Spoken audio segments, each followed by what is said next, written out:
Kita kan Ramadan, mesti bila tanya waktu, kita alert sangat dengan waktu kan. Waktu ni sangat alert. Kalau masuk waktu maghrib, waktu bulan-bulan yang lain kita tak ingat kan waktu maghrib pukul berapa. Tapi Ramadan kita tahu waktu maghrib kan. Waktu maghrib hari ni pukul berapa. Lalu orang lelaki tahu, orang perempuan berapa waktu maghrib hari ni? 7? Tengok, tahu dia tahu. Kita sangat prihatin kan. Tapi dalam kerja kita banyak tak prihatin tentang.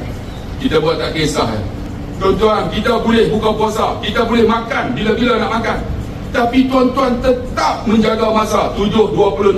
Tuan-tuan tunggu kan, ikut mazhab Syafi'i mestilah awal waktu. Bukan awal waktu tu ialah pukul 4. Awal waktu tu bila Allahu Akbar, kita disunatkan makanan.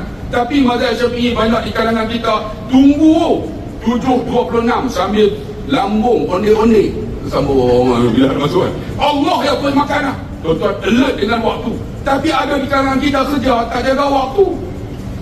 Ikut suka dia. Saya tension. Saya kira manager tuan-tuan, saya tahu saya kerja dengan company. Tuan-tuan, bila seorang tak datang, jam satu line dia. Sebab kita jaga line kan. Seorang datang nak assemble tak boleh. Tuan-tuan, last kali manager kena turun. Saya turun assemble cashier register tu.